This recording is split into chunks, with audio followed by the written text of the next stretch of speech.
모든 길에는 이야기가 있습니다. 더 멀리 갈수록 길은 더 험난해지고 예측을 벗어나지만 그 순간들은 더 오래 기억되고 더 많이 이야기하게 됩니다. 그 이야기들을 발견하기 위해선 최적의 머신이 필요합니다. 강력함과 견고함을 갖춘 탁월한 머신, 올류 소렌토를 소개합니다. 이것은 단순한 또 하나의 SUV가 아니라 세계 최초의 스토리텔링 머신입니다.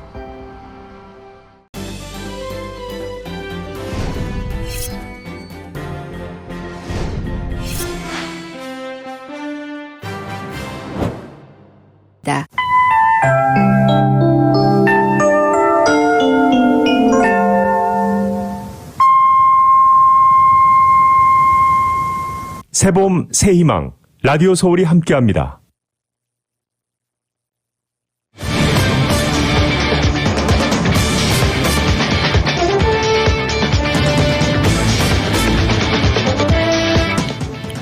아시안 인종 혐오 범죄로 전국이 들끓고 있는 가운데 이번에는 오렌지 카운티 실비치의 시니어타운의 한인 유가족에게 인종차별적인 손편지가 전달돼 당국이 수사에 나섰습니다. 문제 편지는 시니어타운에 거주하는 한인 할아버지의 장례식 날에 유가족들에게 보내져 충격을 주고 있습니다. 한편 마이클 무어 LA 경찰국장이 한인타운 쇼핑몰을 전격 방문해 시찰을 하고 한인 상인들의 증오 범죄에 관한 의견을 청취했습니다. 10명의 사망자를 낸 콜로라도주 식료품점 총격 참사의 용의자는 21살 남성인 것으로 확인됐으며 1급 살인 혐의가 적용됐습니다. 콜로라도주 총기 난사 사건의 용의자인 아흐마드 알리사가 시리아 출신의 이민자인 것으로 나타났습니다. LA시가 2억 5,900만 달러 규모의 긴급 렌트비 보조 프로그램 신청자 접수를 다음 주 화요일인 오는 30일 시작한다고 밝혔습니다. LA와 오렌지 카운티가 코로나 감염률 급감으로 다음 주 초쯤 오렌지 티어로 승격되면서 경제활동 규제가 한층 더 완화됐습니다. 아스트라제네카가 미국 내에서 대규모로 진행한 코로나19 백신 임상 3상 결과를 발표한 지 하루 만에 이 결과가 잘못된 것일 수 있다는 주장이 제기됐습니다.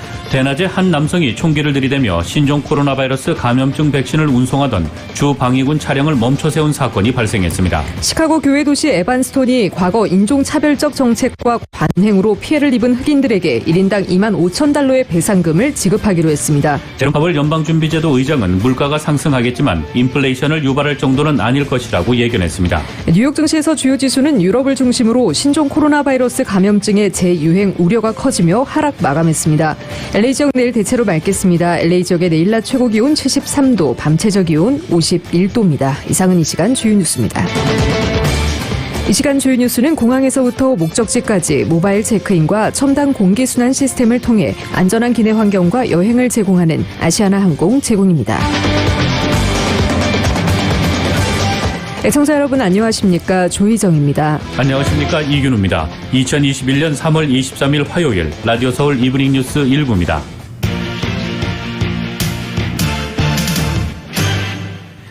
일부 첫 소식 전해드리겠습니다.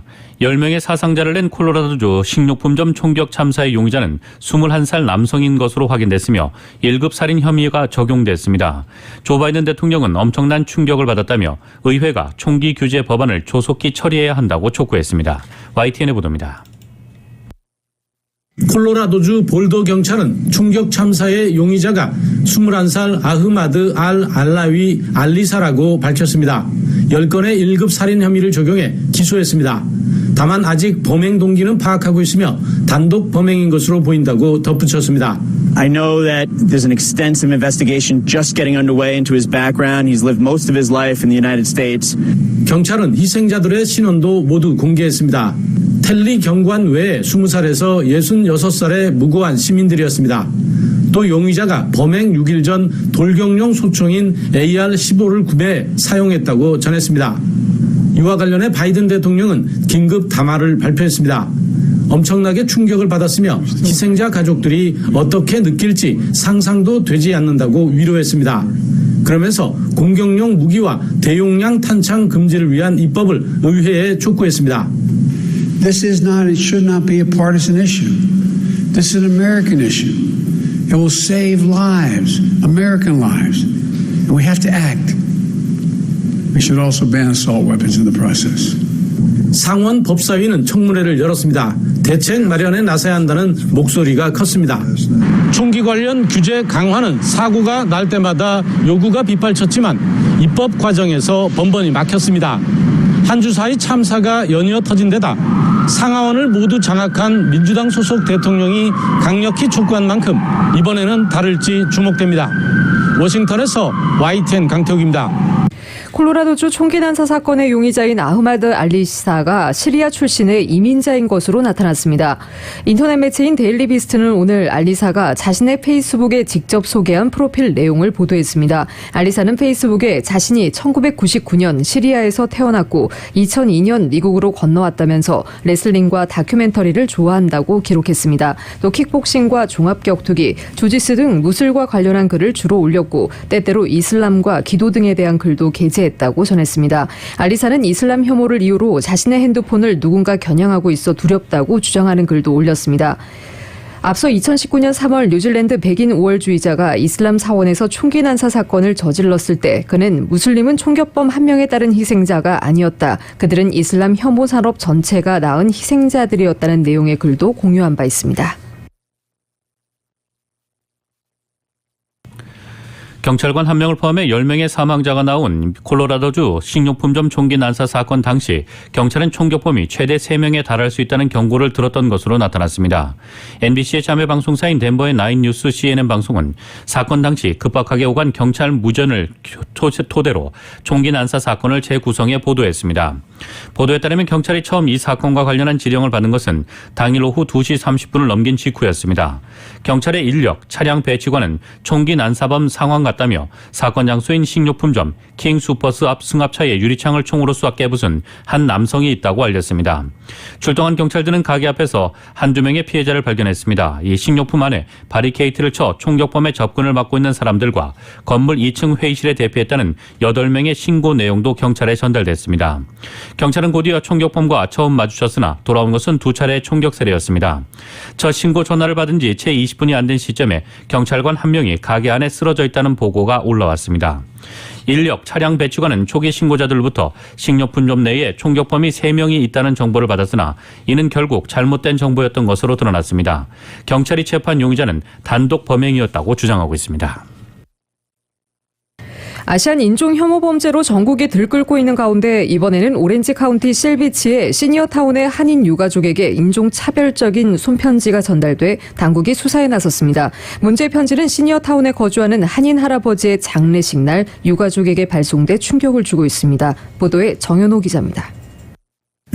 실비치 시니어타운인 레저월드 커뮤니티에 거주하는 한인 최 씨 가정에 지난 22일 인종차별적인 손편지가 전달돼 경찰이 수사에 나섰습니다.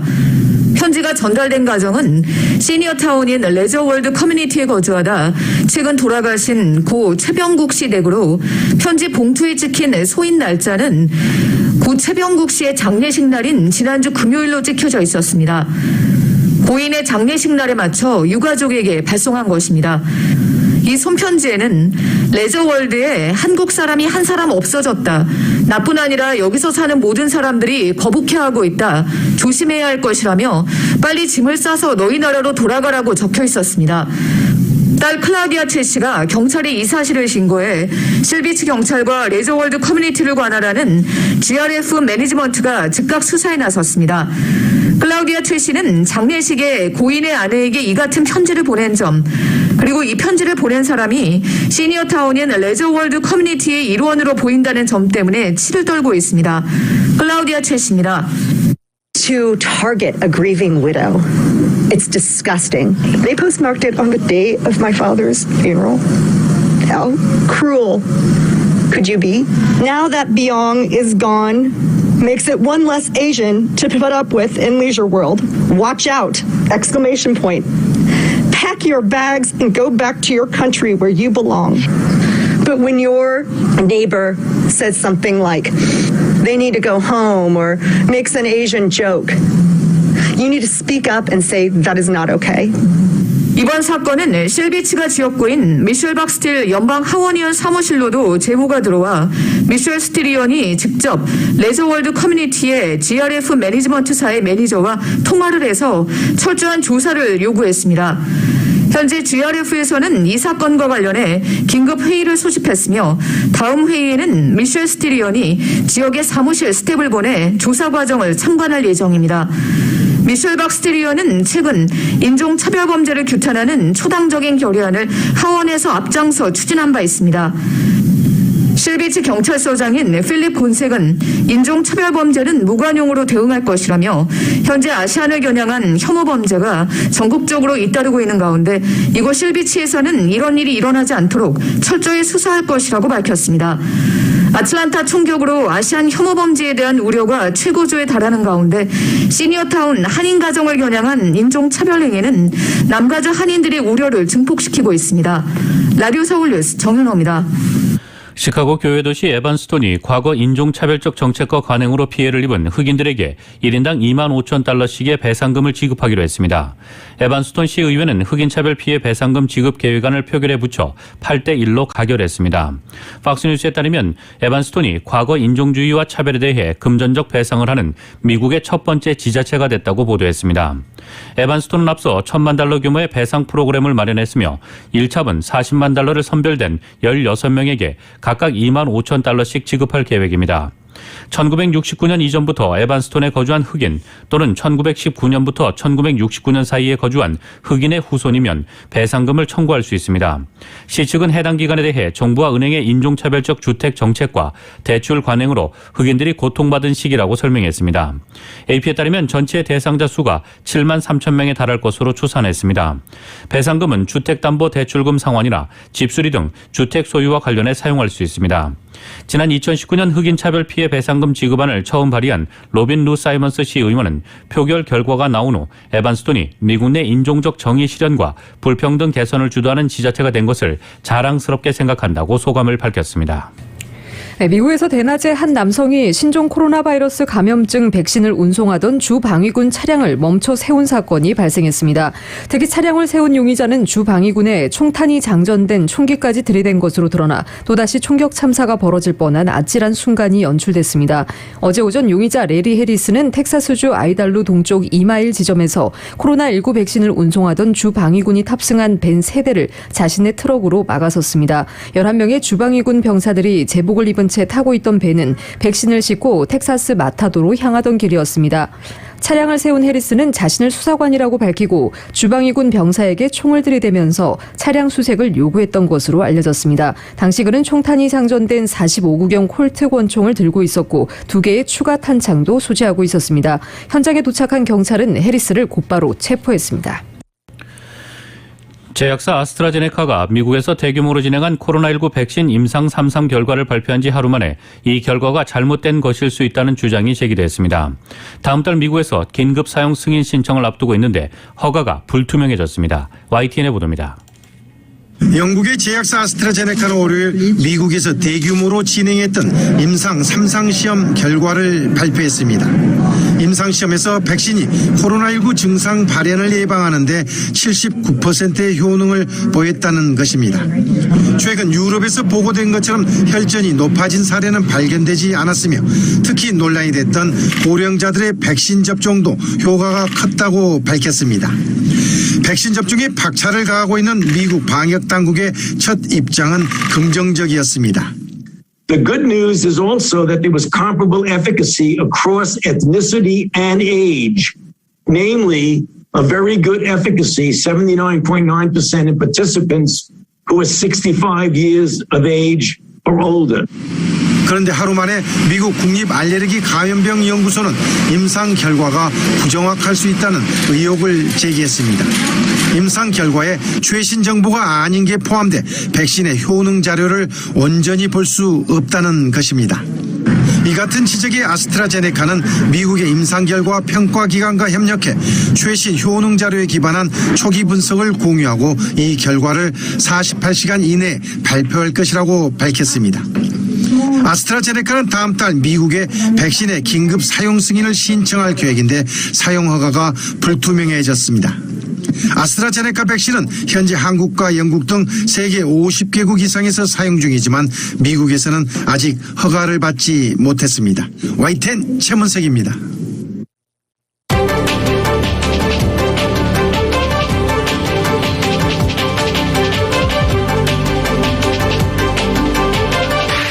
라디오 서울 이브닝 뉴스 일부 함께하고 계십니다. 이 시간은 LA와 가든그로브 두 곳에서 모시는 금강안경 검안과 1250만 불 교통사고 최고보상 교통사고 전문 천재 변호사 리차드 호프만 빛으로 태어나는 당신은 카우나 미인 100% 근적외선 마스크는 카우나뿐입니다. 정직한 빛 카우나 LED 마스크 공동 제공입니다.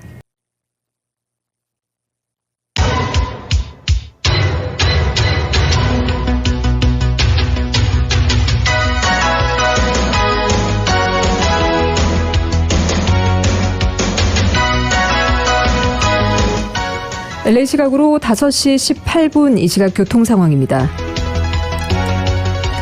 화요일 5시대 퇴근길 교통 상황입니다. 5번 프리웨이 사우스 방향 현재 워싱턴 블루버드부터 13마일대로 정체 시작되고 있습니다. 시저 차베스 애비뉴와 교차 지점까지 오늘 5마일에서 15마일대로 거북이 운행 중입니다. 반대 5번 놀스 방향입니다. 110번 놀스와 교차 지점부터 22마일대 정체 시작으로 디트만 애비뉴 인디애나 스트릿과 교차되는 지점까지 14마일에서 22마일대로 가다서다를 반복하고 있습니다. 101번 프리웨이 사우스 방향입니다. 로스앤젤레스 스트릿부터 18마일대로 정체 시작되고 있습니다. 헐리우드 블루버드와 교차 지점까지 9에서 19마일대로 정체 현상 보이고 있습니다. 토렌스 지역 지나는 110번 사우스 방향 버논 애비뉴와 교차 지점부터 14마일대로 속도 떨어집니다. 101번 사우스와 교차 지점까지 10에서 17마일대로 정체 심한 상태고요. 반대 110번 놀스 방향 구가 스트릿부터 익스포지션 블루버드 구간 14에서 23마일대로 속도 떨어집니다. 710번 사우스 방향 시저 차베스 애비뉴 구간부터 애틀란틱 블루버드와 교차 지점 7에서 22마일대로 정체 현상 보이고 있습니다. 405번 프리웨이 사우스 방향 올림픽 블루버드와 교차 지점부터 90번 웨스트와 교차 지점까지 9에서 17마일대로 정체 심한 상태입니다. 405번 놀스 방향 선셋 블루버드부터 20마일대로 속도 떨어지고 있습니다. 로스코 블루버드와 교차 지점까지 오늘 9마일에서 20마일대로 일반 레인과 카플레인 쪽 모두 정체 심한 상태입니다. 134번 이스트 방향 5번 사우스와 교차 지점부터 부에나비스타 스트릿과 교차 지점 12에서 18마일대로 일반 레인 쪽 속도 떨어지고 있습니다. 101번 웨스트 방향 오드맨 애비뉴부터 헤스켈 애비뉴와 교차 지점 15마일에서 20마일대로 속도 떨어집니다. 이 구간 지나시는 분들 참고하시기 바랍니다.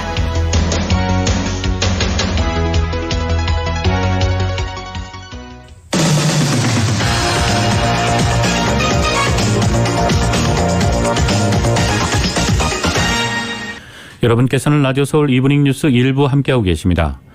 LA 한인타운 중심 지역을 관할하는 윌처센터 코리아타운 주민의회의 대의원들을 새로 뽑는 선거가 오늘 실시됩니다. 코로나19 사태로 인해 올해 주민의회 선거는 우편 투표로만 치러지는 가운데 등록 유권자들은 오늘까지 우편 투표 용지를 반송하거나 지역 수거함에 넣어야 합니다. 우편으로는 선거국에서 보내온 우편 투표지 패킷에 동봉된 우편 요금 선납 봉투를 사용해 반송하면 됩니다. 선거 당일인 오늘까지 소인이 인정됩니다. 우편으로 보낼 수 없는 경우 LA 한인타운 내 POP코 코리아타운 도서관 앞에 설치되어 있는 우편 투표용지 수거함에 넣으면 됩니다. 이 수거함은 오늘 오후 8시까지 운영됩니다. 현재 윌셔센터 코리아타운 주민의회 대의원 선거 후보로 등록된 출마자는 총 31명이며 이들 중 9명이 한인 후보인 것으로 파악됐습니다. LA 한인타운 거주자나 한인타운 지역에 직장 또는 비즈니스가 있는 경우 기타 한인타운 지역 종교기관이나 단체 등에 소속된 경우 등 해당 지역 이해 당사자들은 주민의회 선거에 참여하는 것이 바로 한인타운 관련 실생활과 직결된 현안들에 대해서 권익을 주장하고 신장시킬 수 있는 지름길이어서 반드시 투표에 참여해야 합니다. LA 한인회 측은 코로나19 사태, 아시안 증오범죄 등의 이슈와 전면 우편 투표 진행으로 올해 주민의회에 대한 관심이 전보다 상대적으로 줄었다며 무관심으로 지난 2018년 직면했던 LA 한인타운 지역구 분할 위기와 같은 사태를 다시 맞을 수도 있어 주의해야 한다며 많은 투표 참여를 강조했습니다. LA시가 2억 5,900만 달러 규모의 긴급 렌트비 보조 프로그램 신청자 접수에 들어갑니다. 신청자 접수는 다음 주 화요일인 오는 30일에 시작돼 한 달 동안 받습니다. 보도에 정현호 기자입니다. LA 시정부가 오는 30일 오전 8시부터 2차 긴급 렌트비 보조 프로그램 신청자 접수를 받습니다. 접수 마감은 4월 30일 밤 11시 59분까지로 신청서는 hcidla.lacity.org로 온라인상으로 제출하면 됩니다. 전화로도 신청자를 접수하기 위해 콜센터를 마련할 계획이며 전화 신청은 월요일부터 금요일 사이 오전 8시부터 밤 8시 사이에 하면 됩니다. 이번 구제 프로그램은 연방정부의 경기부양책 패키지 펀딩으로 이루어지는 것으로 총 2억 5,900만 달러 규모입니다. 렌트비 구제 프로그램의 자격 대상은 LA시에 거주하는 주민들로 코로나 팬데믹으로 재정적으로 어려움을 겪고 있거나 90일 이상 실직당한 주민들로 가구 소득이 LA시 중간 가구 소득의 50% 이하인 세입자들입니다. 1인 가족 연소득 39,450달러 이하, 2인 가족은 45,050달러 이하, 3인 가족은 57,700달러 이하, 4인 가족은 56,300달러 이하면 해당됩니다. 가구 소득이 LA시 중간 가구 소득의 30% 미만인 경우에 우선권이 주어집니다. 지난해 4월 1일부터 올 3월 31일 사이에 밀린 렌트비를 되갚도록 하자는 것이 목적으로 신청자의 체류 신분과 무관하게 1인당 최고 $10,000의 그랜트가 제공됩니다. 수혜 대상에 선정되면 프로그램은 밀린 렌트비의 80%를 갚아주는 대신 건물주가 남은 20%의 렌트비를 탕감해주는 데 합의해야 합니다.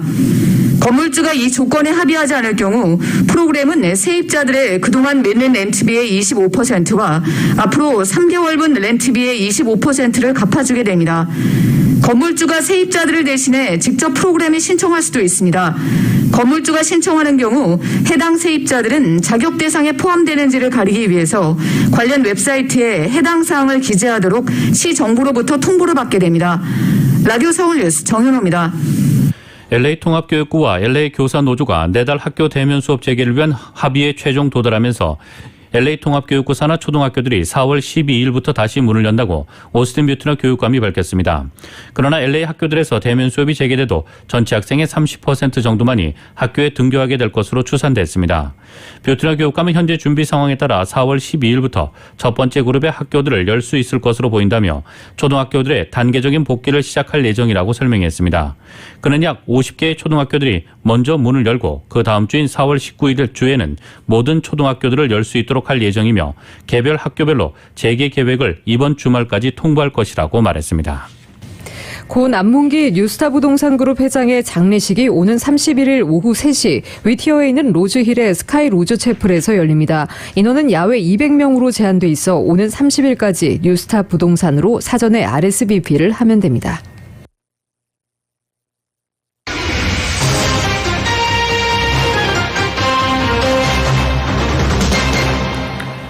이어서 미국 소식 전해드리겠습니다.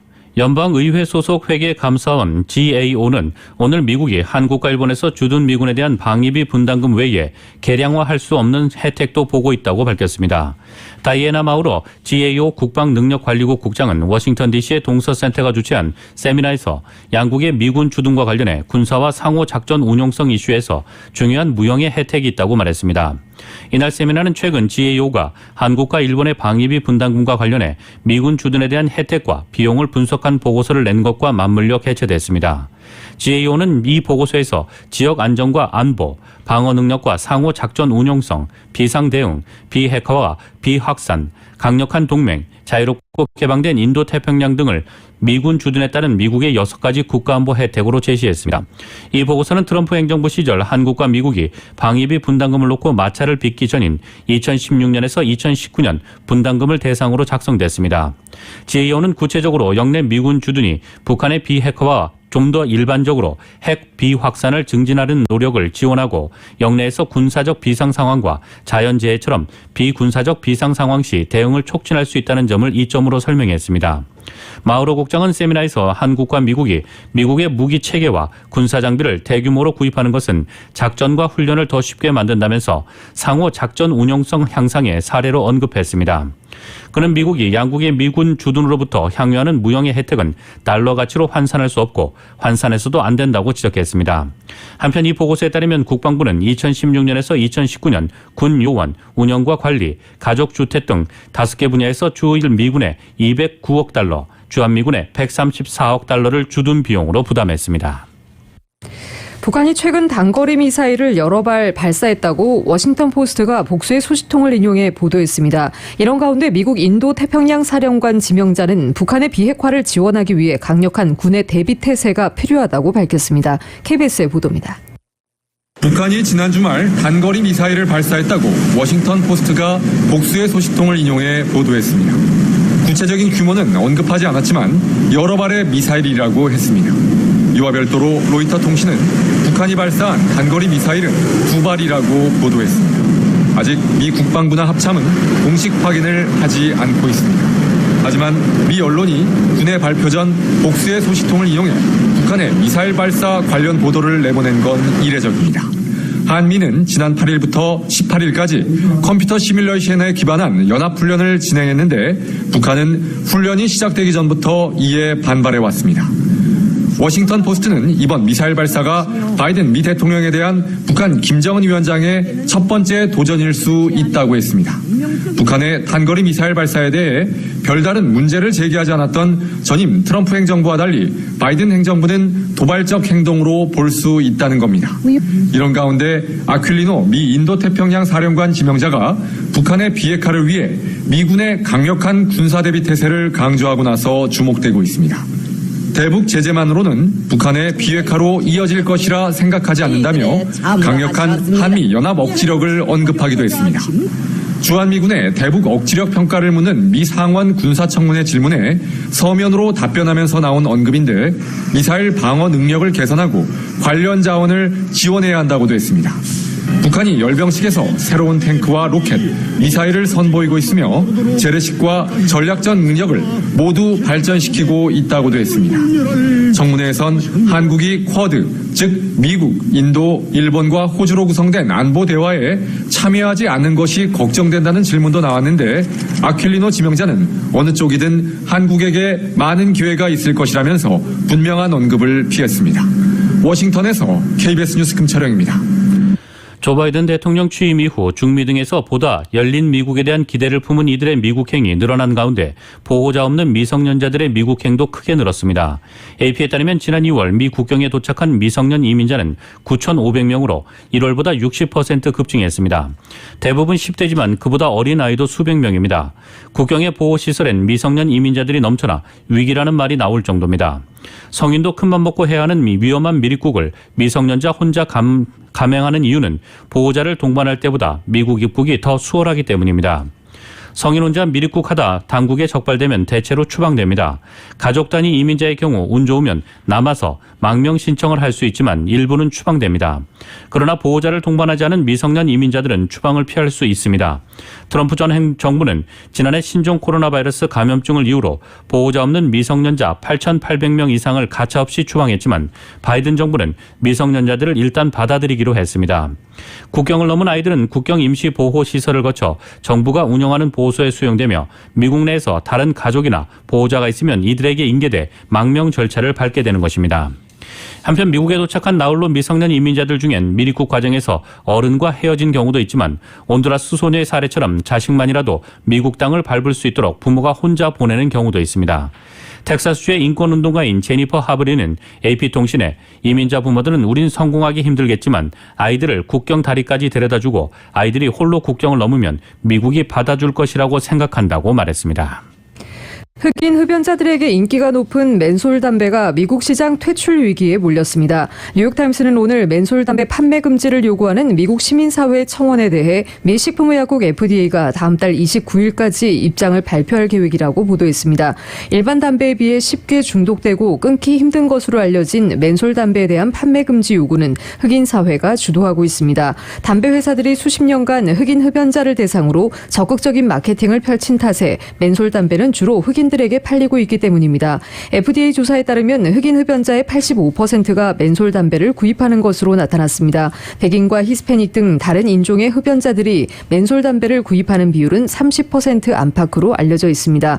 맨솔 담배가 흑인 시장에서 절대적인 인기를 누리고 있다는 이야기입니다. 이 때문에 흑인 사회는 오래전부터 맨솔 담배 퇴출 운동을 펼쳤고 2018년 FDA도 맨솔 담배 판매 금지 조치를 내릴 수 있다는 입장을 밝히기도 했습니다.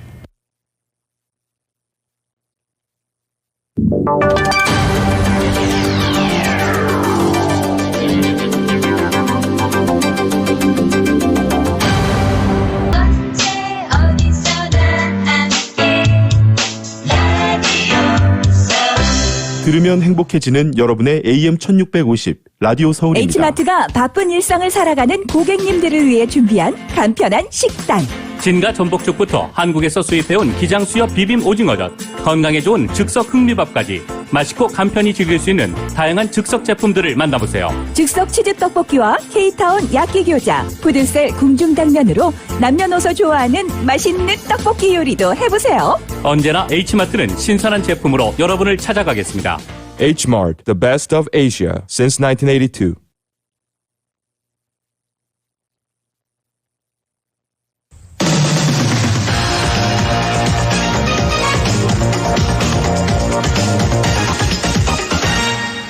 여러분께서는 라디오 서울 이브닝 뉴스 일부 함께하고 계십니다. 한국 소식 전해드리겠습니다. 문재인 대통령 부부와 청와대 참모 9명이 오늘 아스트라제네카 코로나19 백신을 접종했습니다. 청와대는 문 대통령이 간단한 휴식 후 곧바로 회의 일정을 소화했고 다른 직원들도 모두 편안한 상태라며 일각의 안전성 우려에 선을 그었습니다. YTN의 보도입니다. 문재인 대통령이 서울 종로구 보건소에서 코로나19 백신 접종을 기다립니다. 다소 긴장한 시간도 잠시.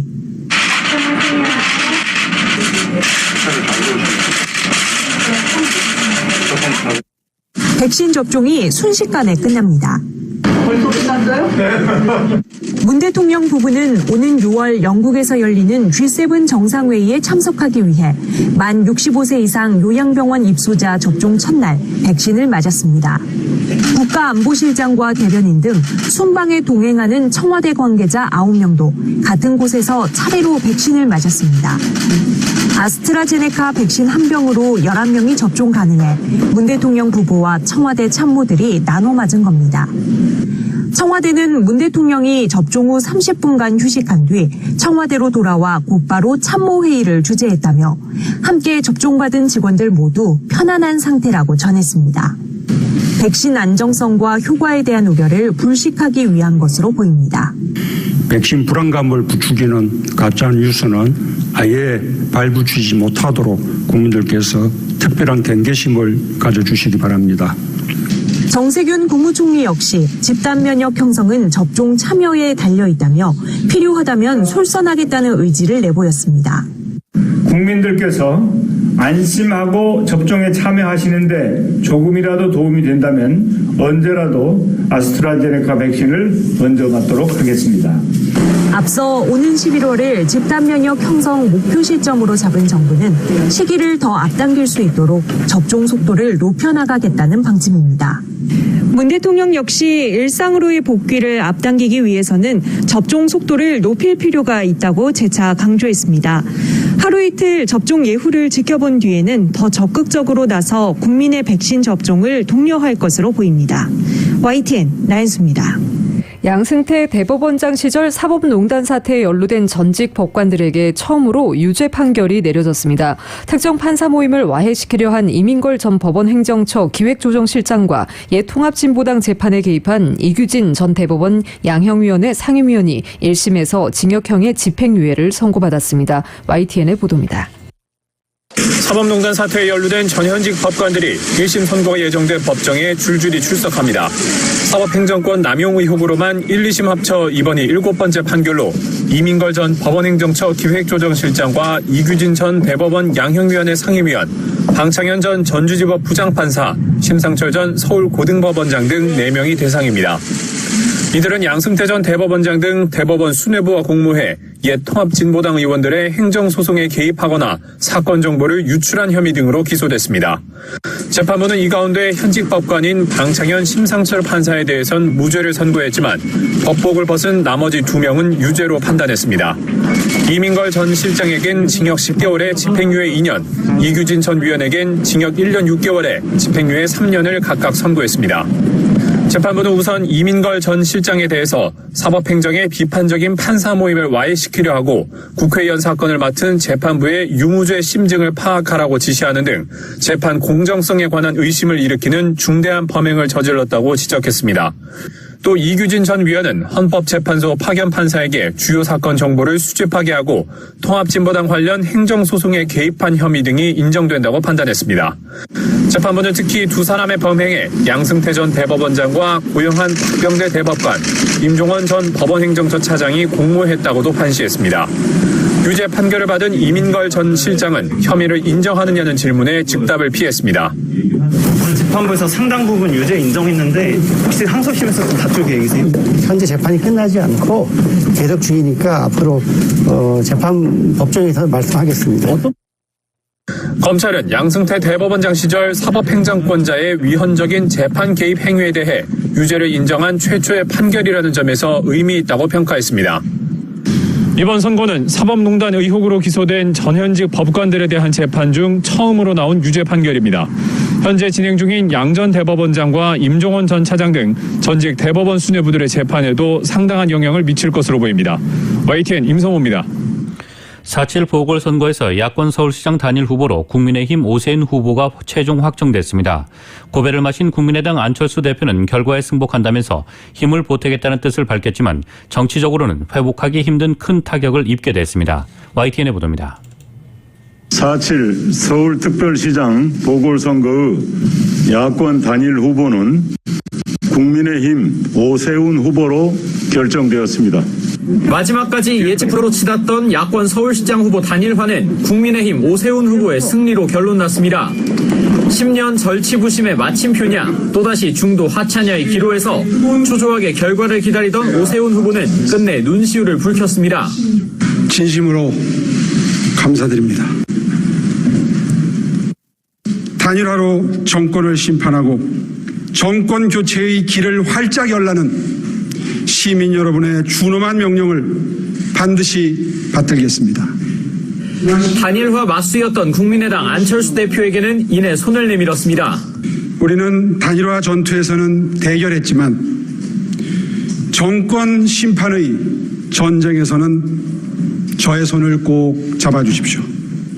안 대표에게 시종일관 쓴소리를 내뱉었던 김종인 위원장은 흥행 노력에 감사하다면서도 결과에 승복할지 의구심을 나타냈지만 야권의 흥행을 위해서는 여러 가지로 노력을 많이 해주신 데 대해서 대단히 감사하게 생각합니다. 본인도 열심히 시장 선거를 위해서 돕다고 얘기를 했기 때문에 그와 같은 말이 지켜지기를. 안 대표는 서울 시민의 선택을 겸허히 존중한다면서 축하를 건넸습니다. 오세훈 후보님 진심으로 축하드립니다. 저도 야권의 승리를 위해서 힘껏 힘을 보태겠습니다. 단일화전했던 공동선거운동 약속도 변함없이 지키겠다는 뜻을 분명히 했습니다. 원장도 있으면 또 다들 거기 나가실 거죠? 그럼 다 또 저랑 같이 보시겠네요. 예, 수고하십시오. 후보 단일화는 이뤄냈지만 등록이 끝난 터라 보궐선거 당일 투표용지에는 안철수라는 이름은 남되 기표란에 사퇴라고 적히게 됩니다. 본선행 티켓을 거머쥐면서 오세훈 후보는 정치적 명예회복과 대권 주자로 발돋움할 절호의 기회를 잡았다는 평가입니다. 하지만 안철수 대표는 본인의 정치적 생명은 물론 당의 존립 또한 장담할 수 없는 상황에서 다시 가시밭길을 걸어야 하는 시련을 맞게 됐습니다. YTN 우철입니다.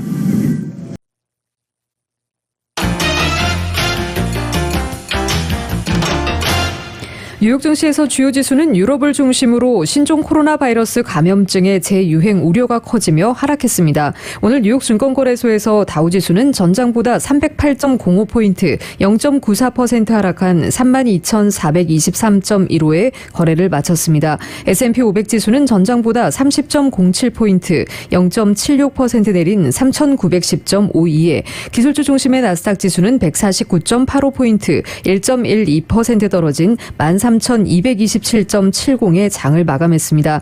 시장은 제롬 파월 연방준비제도 의장의 의회 증언과 코로나19 상황, 국제유가 움직임 등을 주시했습니다.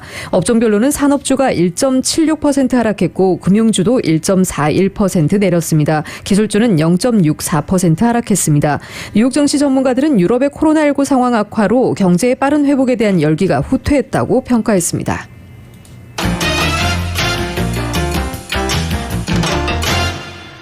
뉴욕 유가는 유럽의 신종 코로나 바이러스 감염증 봉쇄 조치에 수요 우려가 커져 급락했습니다. 뉴욕 상업거래소에서 5월물 서부 텍사스산 원유 가격은 배럴당 3.80달러 급락한 57.76달러의 장을 마감했습니다. 지난 2월 5일 이후 가장 낮습니다. 원유 시장 참가자들은 유럽의 코로나19 상황과 미국의 국채금리 동향 등을 주시했습니다. 유럽의 코로나19 3차 유행 우려가 커져 저점 인식 속에서 앞서 2거래일 연속 상승세에 제동이 걸렸습니다. 서부 텍사스산 원유는 지난 8거래일 동안 6일 내리는 등 약세 흐름이 짙습니다. 지난 5일 기록한 최근 고점인 66.09달러에서 13% 가까이 내려 조정 영역에 접어들었습니다. 유럽에서 코로나19 확진자가 급증하자 봉쇄가 재개됐고 백신 접종도 더디어 수요 우려를 계속 부채질하고 있습니다. 유럽의 최대 경제국인 독일은 4월 18일까지 봉쇄 조치를 연장했고 코로나19 감염률을 낮추기 위해 몇 가지 새로운 제약 조치도 내놨습니다.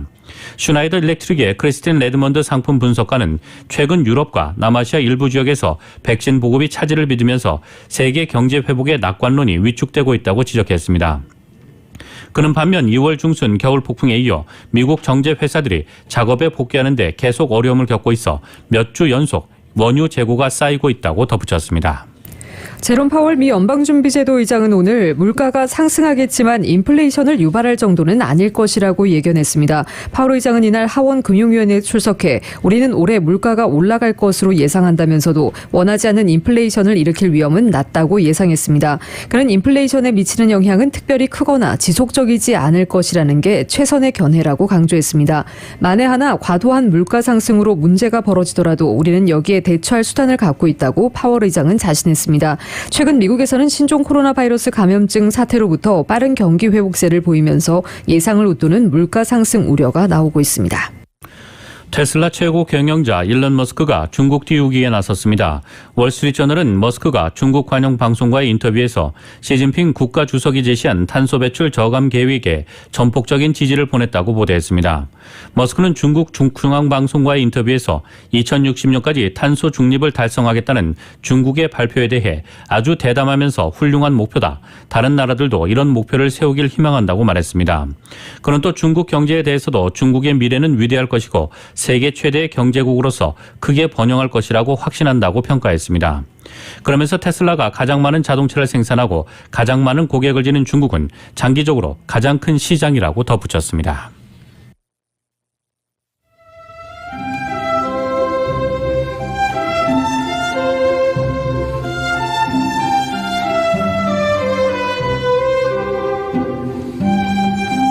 (3월 23일) 화요일 오늘 밤과 내일 날씨입니다. LA와 벨리를 비롯한 일부 지역 등에 오늘 밤 8시부터 내일 정오까지 다소 강한 바람이 불 것으로 예상됨에 따라 이 지역에 현재 강풍주의보가 잠시 후 8시부터 발효될 예정입니다.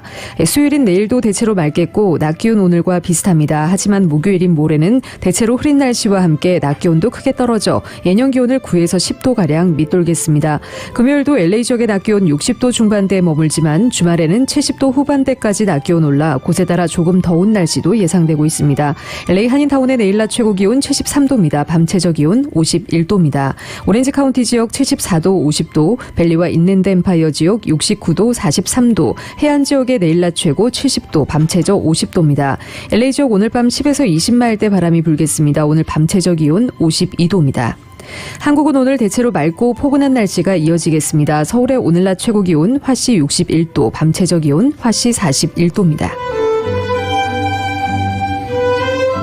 라디오 서울 이브닝 뉴스 1부 이 시간은 LA와 가든그로브 두 곳에서 모시는 금강안경 검안과 1250만 불 교통사고 최고보상 교통사고 전문 천재변호사 리차드 호프만, 빛으로 태어나는 당신은 카오나 미인 100% 근적외선 마스크는 카오나뿐입니다. 정직한 빛 카오나 LED 마스크 공동 제공이었습니다.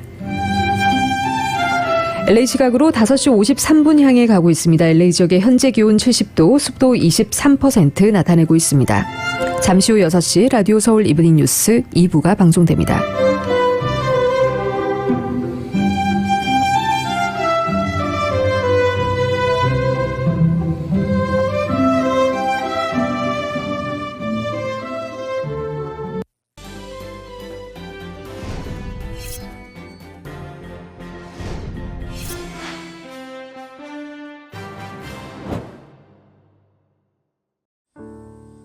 친구, 마음을 나누는 가족이지.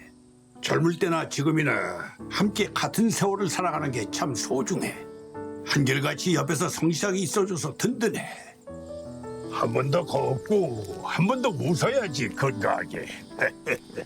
아프지 말고 넘어지지 말고 건강하게 신영 화이팅!